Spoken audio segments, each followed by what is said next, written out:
After you've created lists, you'll need to assign lists. Our list system works like a library checkout system.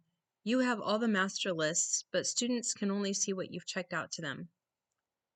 To assign a list for practice and games, go here. Select your list, select your recipient, click Assign, select a start and end time.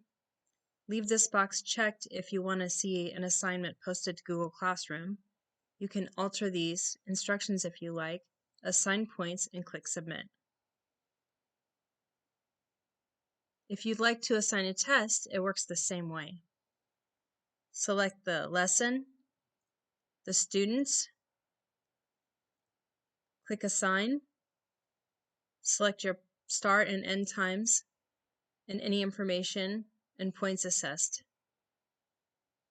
If you change your mind and don't want the students to see that list, you can always select it and unassign it.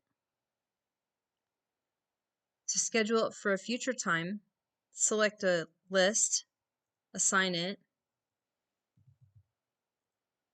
put in your future date and times, click Submit. Once that date and time passes, it will move to the live list box.